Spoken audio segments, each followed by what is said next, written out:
ळमो अरिहन्ताणं ळमो सिद्धाणं ळमो आयरीयाणं ळमो वत्सायाणं ळमो लोये सर्वसाहुणं मोक्षमार्गस्य नेतारं भेत्तारं कर्मभूभृतां ज्ञातारं विश्वतत्त्वानां वन्दे तद्गुणलब्धये।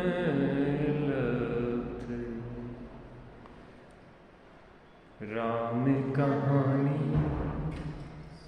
सुनो रे राम कहानी, राम कहानी सुनो रे राम कहानी। सुनत हरस आवे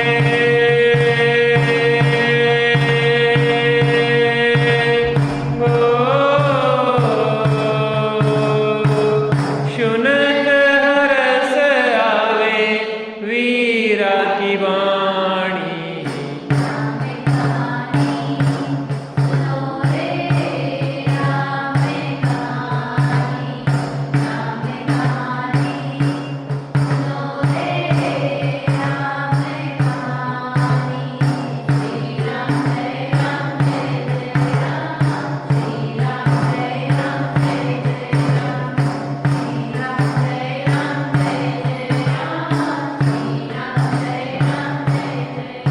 दशरथ के राज दुलारे, कौशल्या की आंख के तारे। ओ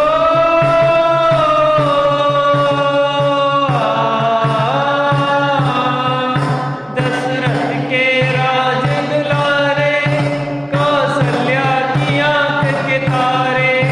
वे सूर्यवंश के सूरज, वे रघुकुल के उजियारे। रवि सेन गुरुवर बोले हो, रवि सेन गुरुवर बोले अमृतमयी वाणी।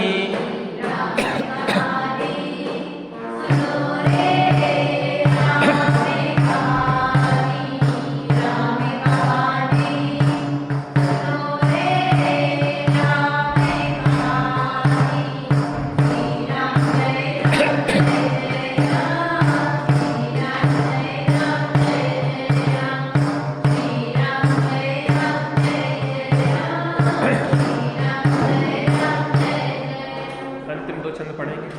कर्मों ने खेल दिखायो, तब राम ने वन भिजवायो। ओ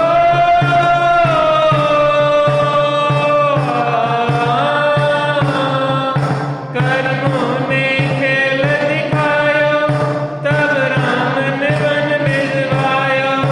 सीता पहुंची जब मन में, तब प्रभु वर की थी मन में। वज्र जंग आयो,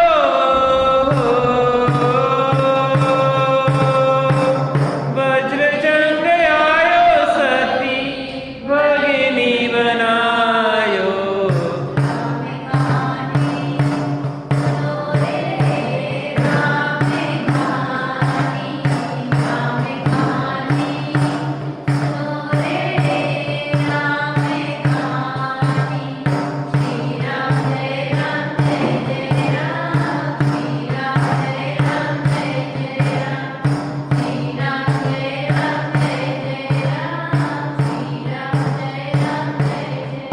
ली राम ने अग्नि परीक्षा, सती लेने गई जिन दीक्षा। ओ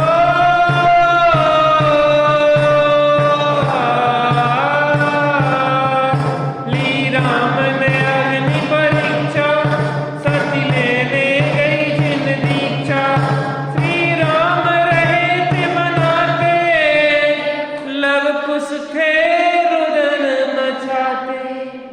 हे माँ, हमें छोड़ के मत जाओ। दृढ़ता धरी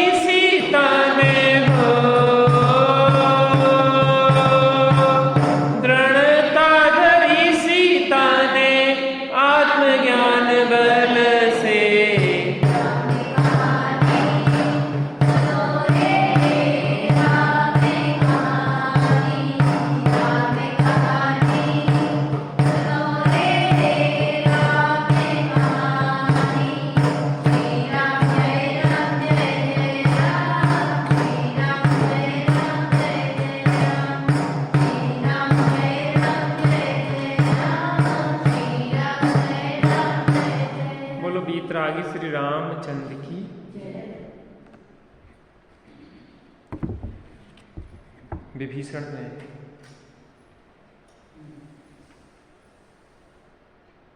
केवली भगवान के श्री चरणों में पूछा कि हे प्रभु,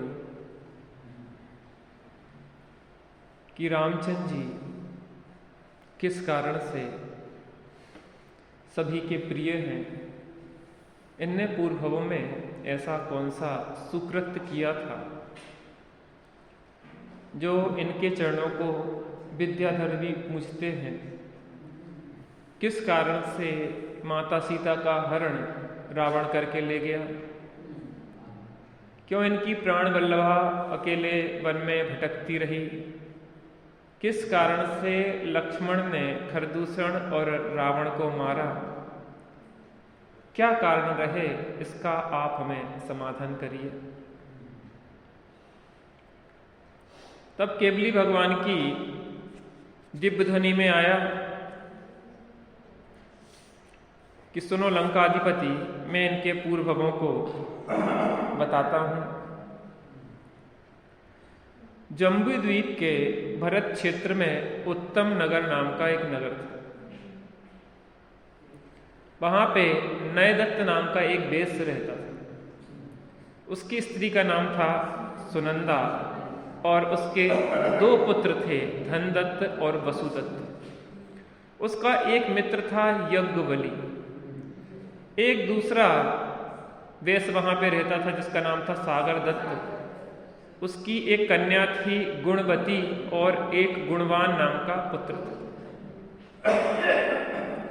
सागर दत्त ने अपनी गुणवती का विवाह धनदत्त के साथ करने का निश्चय किया और उसके साथ सगाई कर दी। उसके बाद श्रीकांत नाम का एक सेठ था जो बहुत ही धनाढ्य था। उसकी तरफ से गुणवती से विवाह करने का प्रस्ताव आया तो धनदत्त से विवाह छोड़ के वह श्रीकांत से विवाह करने को तैयार हो गए। जब यज्ञबली ने वसुदत्त को यह जानकारी दी तो वसुदत्त को अत्यंत क्रोध आया और वह खड्ग लेके श्रीकांत को मारने के लिए आया और उसने श्रीकांत का वध किया और श्रीकांत ने भी वसुदत्त का वध किया और दोनों का मरण उसी क्षण। पुरुषार्थ सिद्धि उपाय में अमृतचंद स्वामी ने जब हिंसा अहिंसा के अनेक भंगों की चर्चा की है तो उसके अंतर्गत उन्होंने बताया कि कोई व्यक्ति हिंसा करता नहीं है और हिंसा का फल पाता है। कोई हिंसा करते करते हिंसा का फल पाता है और कोई हिंसा करने के बाद हिंसा का फल पाता है। हिंसा करने के पहले कैसे फल मिल जाएगा? किसी ने किसी को मारने का प्लान किया, उस जाति का मारने संबंधी भाव करने से वो कर्म बांधे और कर्म पूर्व में ही उदय में आ गया और वो मार नहीं पाया और उसका मरण हो गया। कोई व्यक्ति किसी को मार रहा है और वो उसको तो नहीं मार पाया लेकिन उस समय उसका कर्म का ऐसा पाप का उदय आया कि उसी का मरण हो गया। दूसरे की हिंसा करने गया था, स्वयं का ही घात हो गया। कोई हिंसा करने के बाद उसके फल को पाता है। कभी कोई एक हिंसा करता है, अनेक फल पाते हैं, अनेक हिंसा करते हैं, एक फल पाता है। ऐसे नाना प्रकार के हिंसा अहिंसा संबंधी सूक्ष्म अति सूक्ष्म भंगों की भेदों की वहां पे चर्चा अमृतचंद स्वामी ने की। इसलिए हम आप लोगों से कहते हैं बार बार कि गहराई से स्वाध्याय करना है। करते ही हैं आप लोग और गहराई से करो। आचार्यों ने इतनी करुणा करके हमें जो दिया है जनागम, महा भाग्य से महापुण्य की वजह से जो सब मिलता है, इसलिए अपने जीवन को इसमें खपाओ, इसमें लगाओ, इसके लिए जियो, इसी के लिए मरो, जैसे निकलंक ने प्राण दिए थे। अब आगे क्या होता है? वीतरागी देव तुम्हारे, जैसा जग में देव कहाँ। वीतरागी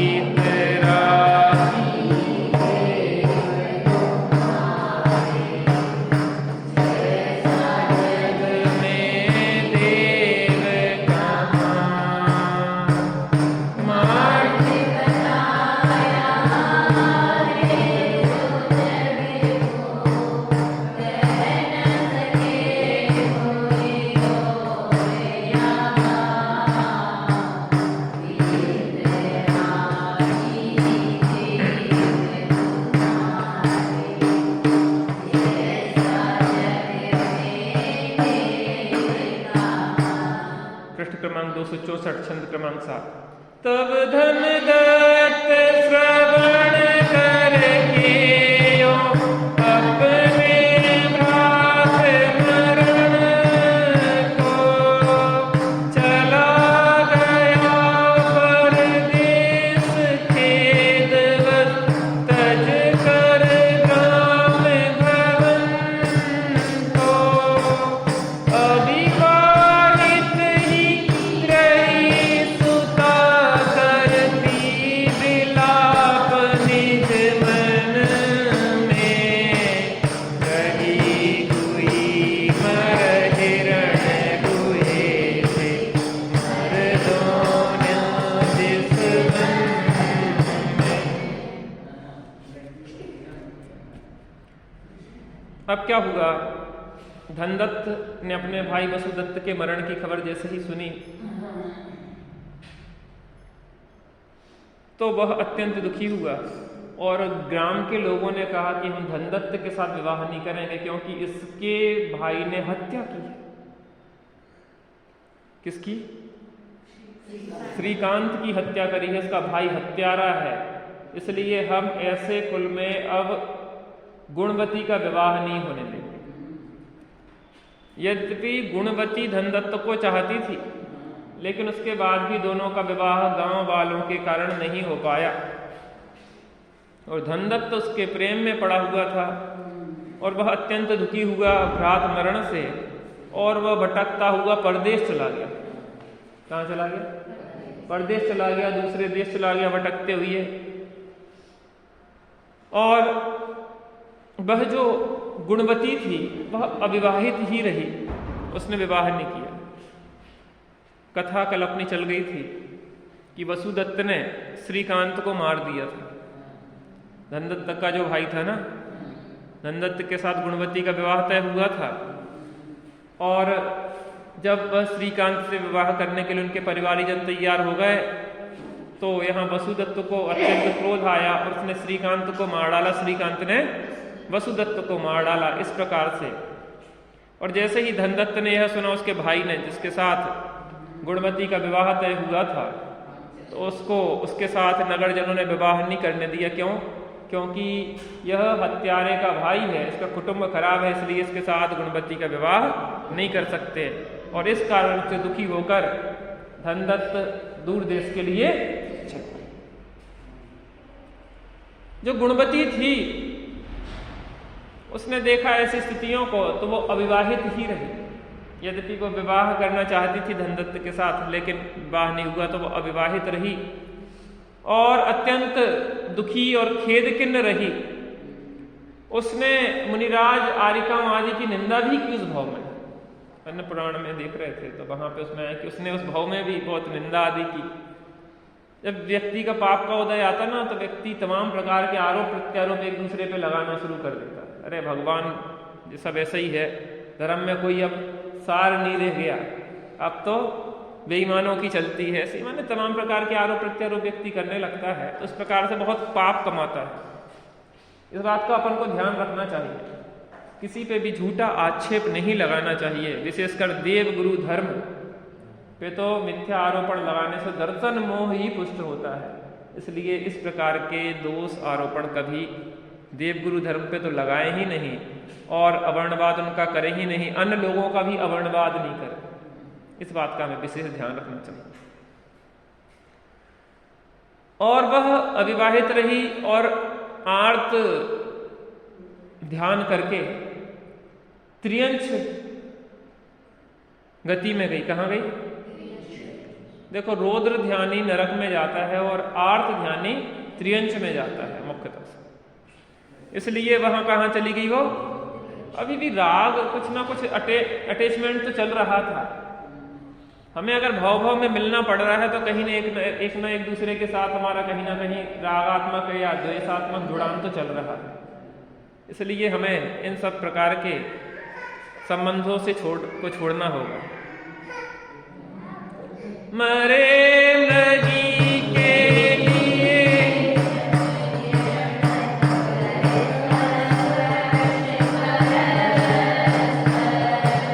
एक बार पावेर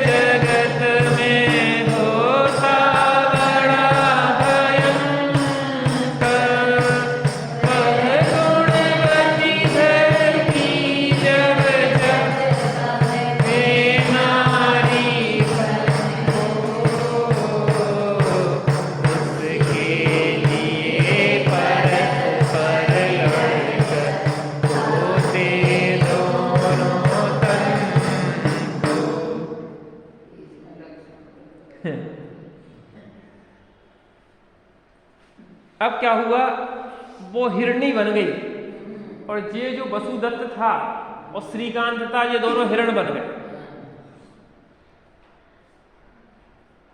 क्यों?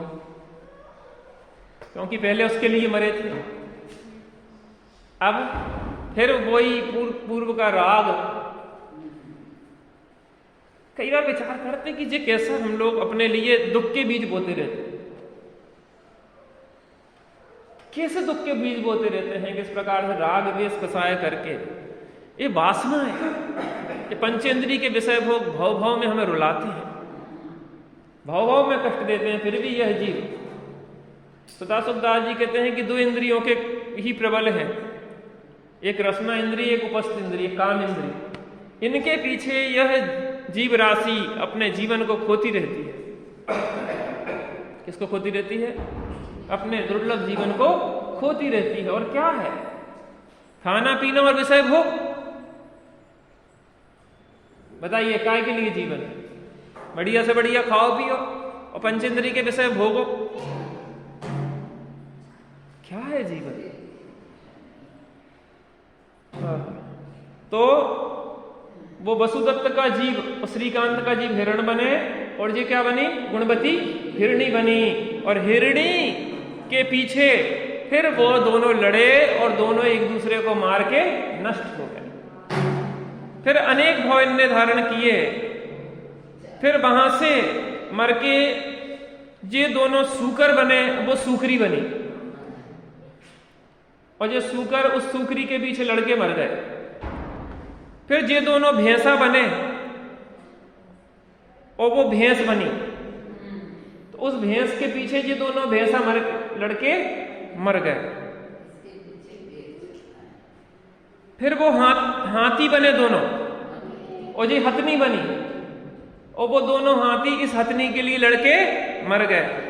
फिर वहां से ये दोनों बैल बने और वो गाय बनी और वो दोनों बैल इस गाय के पीछे लड़के मर गए।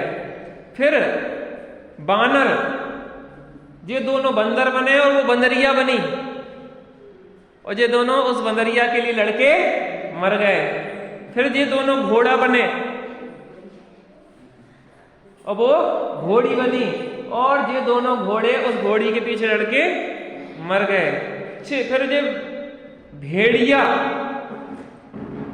भेड़िया और वो भेड़ और ये दोनों उस भेड़ के पीछे लड़के मर गए। फिर मेढ़ा और वो मेढ़न। इस प्रकार से अनेक भवों में ये वेर महादुखदाई है, वेर न वेर मिटाता है। ये वेर प्राणी को भवसागर में भटकाता है। अपन को भी तो चलना ना, ऐसी चलना अपन को, ऐसी चलना ना। हम उसको छोड़ेंगे नहीं। उसने मेरे साथ ऐसा किया है, मैं उससे बदला लेके रहूंगा, तो ऐसे बनना पड़ेगा।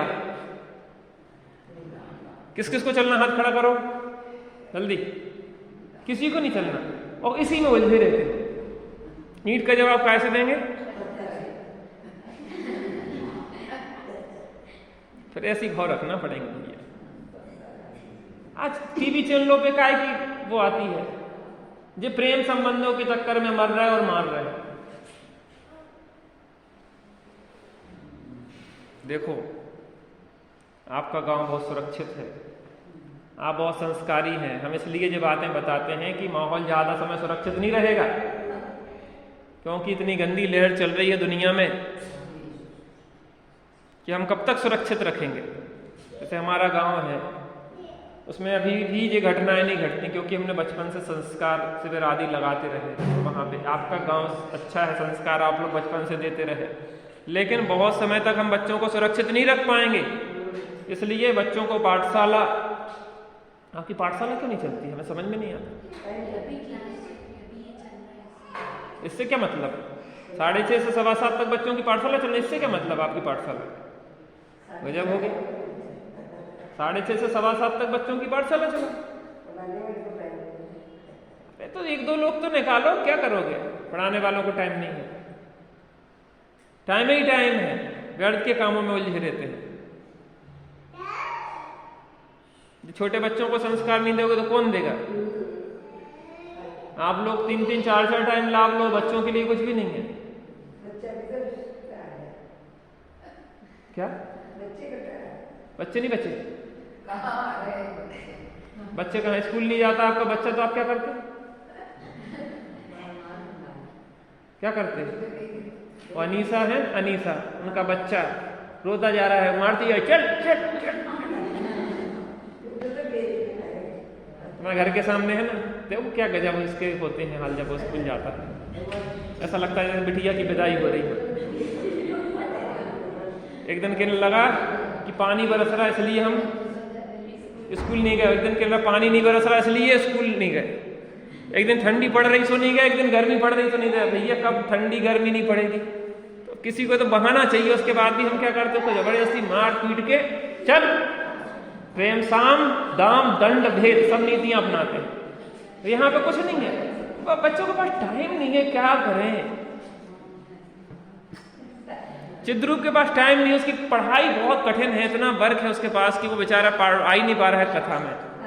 मताई बाप दोनों उसको पढ़ाने में लगे रहते, वो भी नहीं आ पा रहे, बच्चे भी नहीं आ पा रहे।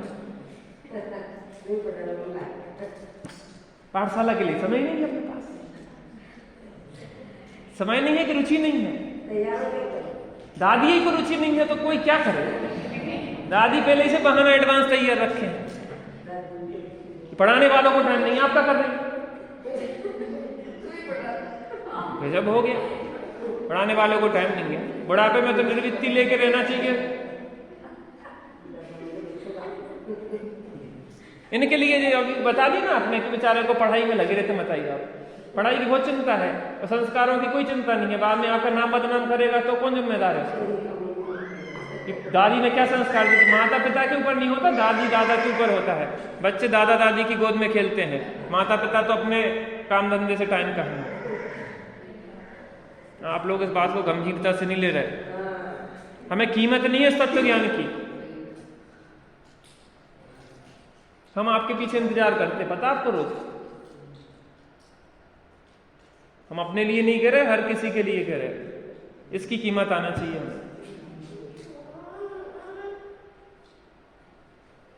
हम लोग रामायण में रहते हैं, हम भाई लोगों में से ही स्वाध्याय लेते एक दूसरे, तो भी जिम्मेदारी दूसरे की होती है कि वो गद्दी लगाए, गद्दी की व्यवस्था करे, पहले जिनवाणी विराजमान करे, तब वो प्रवचन करने जो आएगा वो बैठेगा।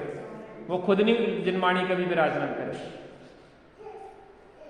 गरिमा गौरव आना चाहिए हमें जिनवाणी का। बात हम महत्वपूर्ण नहीं है, जो जिनवाणी महत्वपूर्ण है। हमें कहना पड़े कि भाई साहब बैठ जाओ थोड़ा यार, ये योग्य तो नहीं लगता। हमें बताना इसलिए पड़ता है, हम बोलना नहीं चाहते कि आगे से बातों का ध्यान रखना चाहिए। हमें गरिमा और महिमा आना चाहिए जनवाणी की। हम तो कुछ महत्वपूर्ण नहीं है, हमें क्या है? हम तो अपने लिए स्वाध्याय कर रहे हैं, हम अपनी भाव विशुद्धि के लिए सब कुछ कर रहे हैं, हमें उससे क्या मतलब? लेकिन हमारा कर्तव्य सिखाना भी है। कल आप ही तो कहेगा कि आपने बताया क्यों नहीं, बताया क्यों नहीं? अकेली महिलाओं में हम बोलते नहीं हैं। महिलाएं सो भी हों तो हम नहीं रहेंगे, स्वाध्याय लेंगे। हम तो एक कम से कम बच्चा भी हो छोटा सा तो भी हम, बच्चा कोई पुरुष होना चाहिए तब हम बैठते। देखो अपनी मर्यादाएं, जनशासन की मर्यादाएं हमें समझना चाहिए थी। हम ये कह रहे हैं कि कितना महत्वपूर्ण मनुष्य मिला है। बच्चों को संस्कार नहीं दोगे तो लंबे समय तक ये दुर्दशा होने वाली है। गधा शुगर कुत्ता अगर अपने को बनाना है बच्चों को, तो स्कूल की पढ़ाई पे ध्यान दो। इससे क्या मतलब? तो आप 3 टाइम का उन्हें भूखा रखो, ये गजब हो गया। हम तो भर पेट खाएंगे 4-4 टाइम बोलो को छक के, और बच्चों को खाने के लिए हम फूटी कोड़ी नहीं देंगे, कुछ भी नहीं देंगे उसको। ये कोई तरीका नहीं होता। 6:30 से 7:15 आप आराम से पाठशाला चला सकते हैं। ऐसे नहीं आते, घर जाके लेके आना पड़ेगा गोदी में लेके। दादियों की सबकी जिम्मेदारी है कि एक बच्चे को गोदी में लेके आओ और उसको प्रलोभन दो, साम दाम दंड भेद से, जैसे आए तैसे लाना है उसको। तब जानेंगे कि स्कूल में अनपढ़ रह गया हो कोई कभी नाती पोता। बताओ, वो जाते ही नहीं है बेचारा। हम तो बहुत के थक गए, वो जाते ही नहीं है बेचारा, इसलिए अनपढ़ रह गया अंगूठा टेक हमारा नाती। रह गया एक हाथ का यहाँ पर?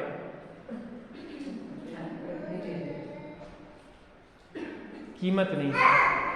भविष्य में फिर ये बच्चे क्या है, घर से निकाल के बाहर करते ना, तो बच्चों को दोष देते। बच्चों का किसी का दोष नहीं है, आपके संस्कार का दोष है। आपने संस्कार नहीं, लौकिक पढ़ाई पैसे को महत्व दिया, आपने जिन धार्मिक संस्कार और पढ़ाई को महत्व ही नहीं दिया।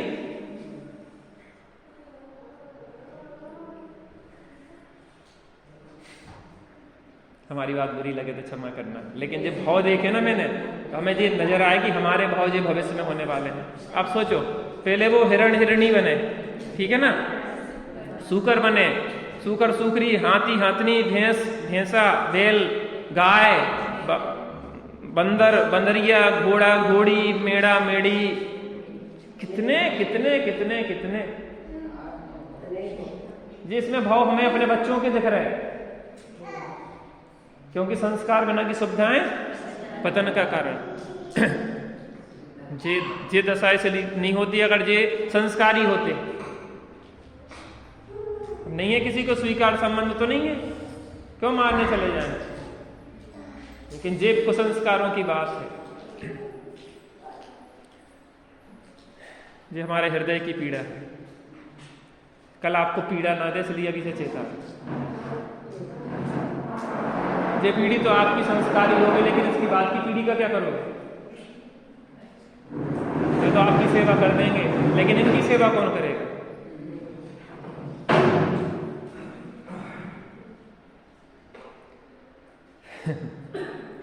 क्या संसार की दशा है।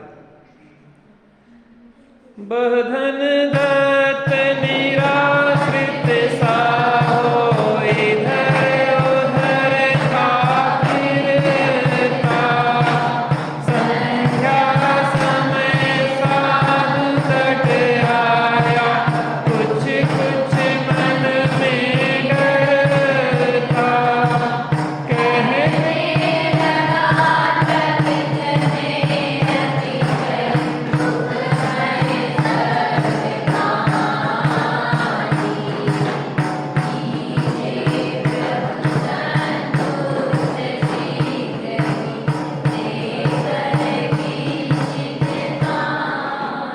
तो कहानी बता दी। इन तीन जीवों को कहां कहां क्या क्या करते रहे, भटकते रहे। ये तो इतनी गिनती में आ गए, बाकी तो कहां भटके, कितना भटके। वो धनदत्त का क्या हुआ? धनदत्त देश छोड़ के चला गया, पागलों जैसा विक्षिप्त होकर भटक रहा था। अरे एक स्त्री सब कुछ हो गई क्या? नहीं हुआ विवाह तो और अच्छा। विवाह हो जाए तो लौकिक दृष्टि से अच्छा, और ना हो तो और अच्छा, पारलौकिक दृष्टि से।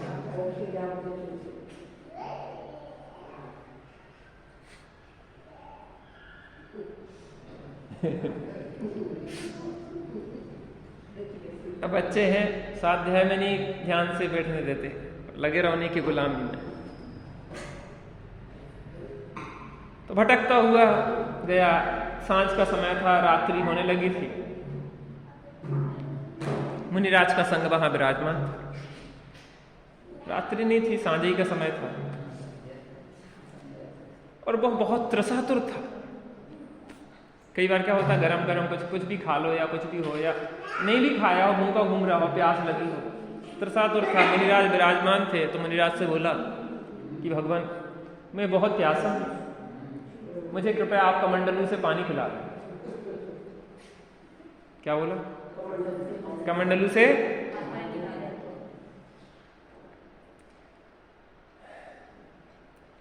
कहने लगा, त्रपित में अतिशय दुखमय सर्व कहानी, मैं बहुत दुखी हूं, मेरी कहानी बहुत दुखमय है। हे प्रभु, मुझे संतुष्ट कीजिए, थोड़ा सा पानी, किंचित पानी पिला के मेरी तृषा को दूर कर।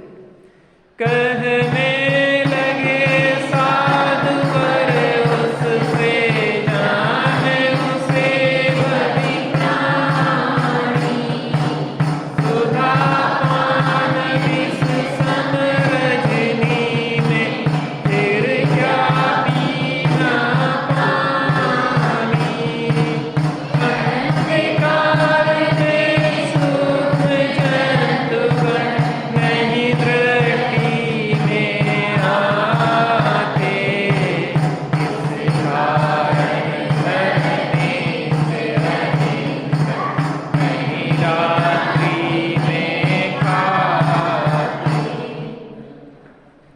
कहने लगे साधुवर उससे जान उसे भूत प्राणी। शाम का समय था, रात्रि निकल गया मेरे से, क्योंकि अगर मैं रात्रि होती तो मुनिराज बोलते कैसे। लेकिन अन्य जगह मैंने देखा कि मुनिराज ने नहीं बोला, जो वहाँ पे भक्त कोई साथ में खड़े थे उनने बताया। लेकिन यहाँ पे मुनिराज की तरफ से उपदेश है तो रात्रि का समय नहीं था, इसका मतलब दिन का समय था। तो जैसे ही मुनिराज से वह बोला कि मुझे थोड़ा सा जल पिला दे, मैं बहुत प्यासा हूँ, तो मुनिराज क्या कहने लगे, उसे भव्य प्राणी निकट भव्य जान के उससे कहने लगे, सुधा पान विष सम रजनी, रात में पानी तो छोड़ो, अमृत पीना भी जहर समान है। हानि नहीं, रात में अमृत पीना भी विष तुल्य है, फिर पानी की क्या कथा। अर्थात रात्रि में पानी पीना नहीं चाहिए। अंधकार में सूक्ष्म जंतुगण नहीं दृष्टि में आते। रात्रि होती है, अंधकार होता है, सूक्ष्म जीव जंतुओं की उत्पत्ति बहुत होती है और वह दृष्टि में नहीं आते। देखो, जिनकी भोजनशाला में अंधेरा रहता है उन्हें तो सदा रात्रि भोजन का दोष लगता है। हम जैन हैं, हमें इस बात का ध्यान, यहाँ देखो बच्चों को छोड़ो, है ना, इधर उपयोग लगा, बच्चे तो बच्चे जैसे, अपन क्यों बच्चे बन जाओ, जब वो मस्ती नहीं छोड़ते अपन मस्ती क्यों छोड़ दो, उन्हें करने दो। जिनकी भोजनशाला में अंधेरा रहता है उन्हें सदा रात्रि भोजन का दोष लगता है, क्योंकि सूक्ष्म जंतु रात में दिखाई नहीं देते और भोजनशाला में जहां अंधकार है वहां सूक्ष्म जंतु दिखाई। पहले भी बताया था कि जो सूर्य का प्रकाश है उनसे जीवाणु भागते हैं और लाइट के प्रकाश से जीवाणु आकर्षित होते हैं, वो प्रासुक होता है और जीव कीटाणुओं को खींचने वाला होता है। इसलिए अपनी भोजनशाला को हमेशा ध्यान रखें कि प्रकाश हो उसमें अच्छा, इस तरीके से डिजाइन करें जिस प्रकार से भोजनशाला में अच्छा नेचुरल प्रकाश हो, जिससे कि हमें लाइट आदि जलाने की जरूरत नहीं होती। मुनिराज आदि का भोजन, अगर आपके भोजनशाला में अंधेरा है तो वो भोजन नहीं करते। साधक जन जिनकी भोजनशाला में अंधेरा है वो भोजन नहीं करते। अभी वहां पे कोटा में शशांक भैया आए थे ना जो यहाँ, तो उन्होंने कहा था कि जहां अंधकार होगा भोजनशाला में हम भोजन नहीं करेंगे। तो वहां पे एक भोजन बनाने वाली 1300 रुपये रोज पे जितने दिन वो रहे थे वहीं भोजन बनवाया था जहां पे वो रुके थे। क्यों? क्योंकि लोगों को अपने घर का विश्वास ही नहीं है कि हमारे घर में प्रकाश है कि नहीं। इस बात का अपन को ध्यान रखना चाहिए, अपने लिए, दूसरे के लिए नहीं, क्योंकि उसमें रात्रि भोजन का दोष लगता है। तो आचार्य देव यही कह रहे हैं कि भैया पानी तो छोड़ो, रात्रि में अमृत पीना भी विष जैसा है। इसलिए रात्रि में किसी प्रकार का, चतुर्विध प्रकार का आहार का त्याग करना चाहिए। कौन कौन से? खाद्य, स्वाद, लेय और पेय।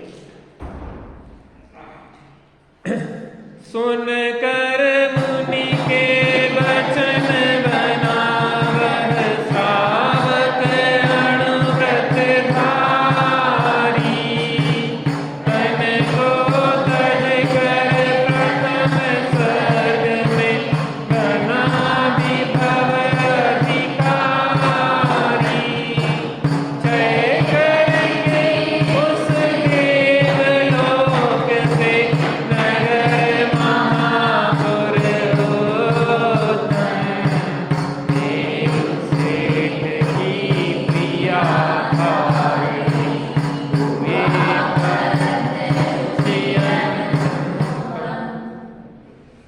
मुनिराज के ने जल तो नहीं पिलाया लेकिन अमृत पिला दिया।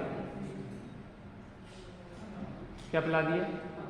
अमृत पिला दिया। कौन सा अमृत? जिन वचन रूपी अमृत पिला दिया। उससे क्या होगा? उसकी तृषा मिट गई, आनंदित हो गया, प्रफुल्लित हो गया। कहने लगा कि हे मुनिवर, मैं चाहता तो हूं कि मुनि दीक्षा अंगीकार कर लूं, लेकिन मेरी सामर्थ्य मुझे कम लगती है। इस कारण से मैं अणुव्रत धारण कर लेता हूं, और उसने अणुव्रतों को वहां पे अंगीकार किया। और क्या हुआ उससे? वहां से वह समता पूर्वक देह त्याग कर समाधि पूर्वक मरण करके वह स्वर्ग में देव बन गया। देखो, उन लोगों ने पतन किया और इसने उत्थान किया। तो ये उसी भाव में आ रहा है, जैसे पेट। हाँ, इसके बाद वो वहां पे गया, कहाँ? स्वर्ग में। पहले स्वर्ग में देव हुआ है ना, स्वधर्म स्वर्ग में, और फिर वहां से आके पद्म रुचि हो गया। पद्म रुचि। और बहुत पुण्य उसने अर्जित किया। देव से वहां पे आके मेरु सेठ की प्रिया धारणी, सेठ का नाम क्या था? मेरु। और उनकी स्त्री का नाम क्या था? सेठानी का धारणी नाम की प्रिया थी, और उनके पद्म रुचि नाम का पुत्र हुआ।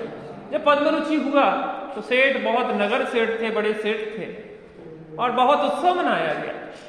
जब भी भगवान जी जहां पहुंचते हैं तो वहां पे जाके पहले से ही व्यवस्थाएं प्रकृति कर देती। भगवान नर जहां जहां जाए और प्रकृति वहां पे रतन बरसाएं, रत्न बरसते हैं। कहां पे? जब जन में तीर्थंकर सारी ही वसुधा पर हर्ष छाया।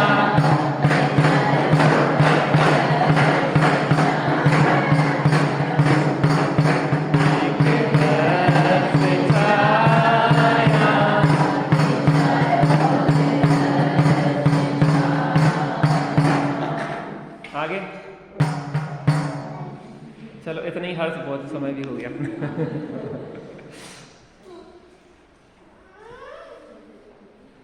सही, आप लोग इतने अच्छे हैं, इतने आनंदित होके जिनवाणी को सुनते हैं। हम सभी निकट भव्य हैं। बीच बीच में हम नाराज हो जाते हैं, लेकिन हमें भी दुख होता है कि आप जैसे सज्जन लोगों को इस तरीके से नहीं कहना चाहिए। नाराजगी नहीं है, जो हमारा प्रेम है। तो हमें लगता है कि आप जितने अच्छे हैं उससे भी अच्छे हो जाए। यह तो बहुत अच्छे, और अच्छे होने की जरूरत है। जब तक अपना पूर्ण शुद्धता प्रकट नहीं हो जाए, भगवान ना बन जाए, तब तक निरंतर हमें शुद्धिकरण विधान चालू रखना चाहिए। आत्म राम, आत्म राम,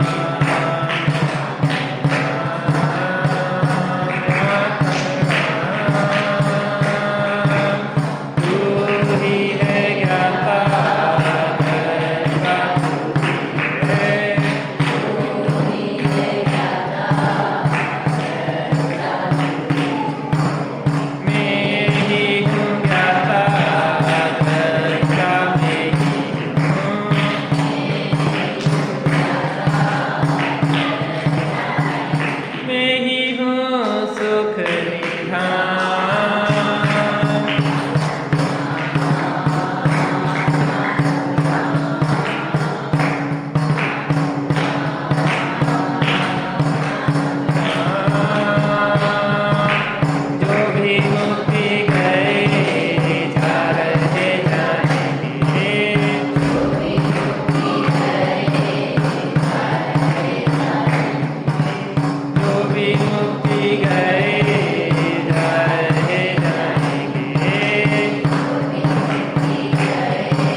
परमात्मा वीतरागी श्री रामचंद्र की, कारण परमात्मा आत्मा राम की।